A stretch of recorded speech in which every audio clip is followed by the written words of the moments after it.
You are Black history. You've been a part of a number of firsts, being the first woman to hold the position of president and CEO of Houston Tillotson University.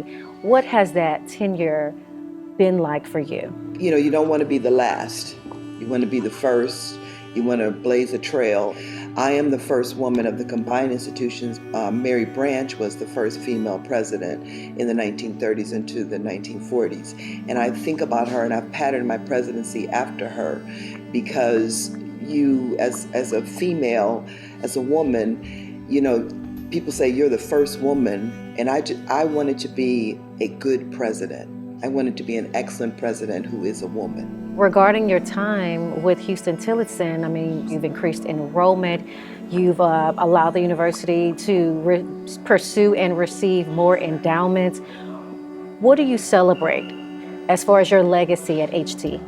When I started, the institution, frankly, was not respected as a jewel in the city of Austin, and we've worked very, very hard to lift the brand of the institution in such a way that people see the value of having a historically Black college right in the center of the city. You have called your service a calling.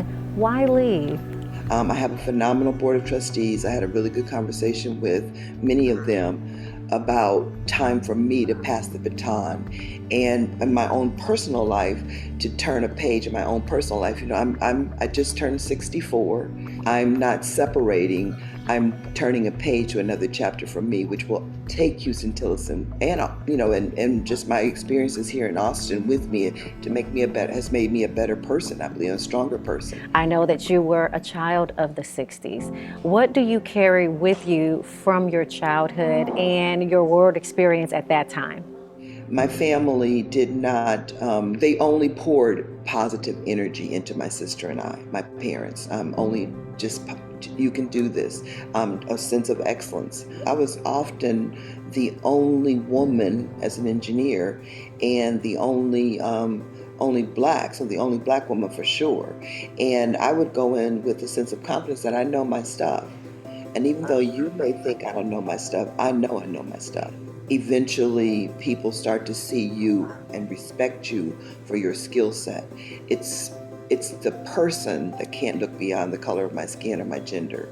It's not me. It's not about me. It's about them. That's their fault. That's their loss. So when I saw the movie Hidden Figures, I saw it with my husband. The whole movie, I was just shaking him like, that happened to me. Oh my God, I can understand that. Like, and I can't explain how that movie shifted something in me.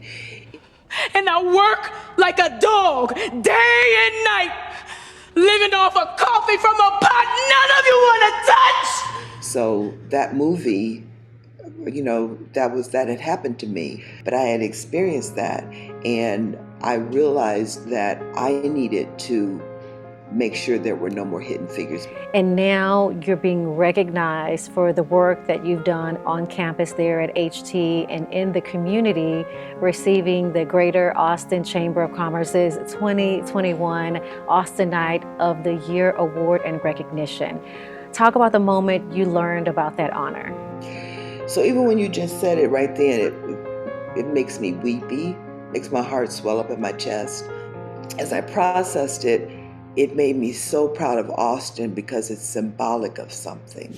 It's symbolic of a city that is learning from its history, open to accepting what's happened in our history and embracing the good and bringing it forward and being intentional about building that, what Dr. King called that beloved community. And that makes me happy. If someone had told me that I was going to be the president of a small, historically Black college in Austin, Texas, through a global pandemic and, you know, freezes, etc., I would have said, oh, don't send me. But I would have missed probably one of the largest blessings in my life.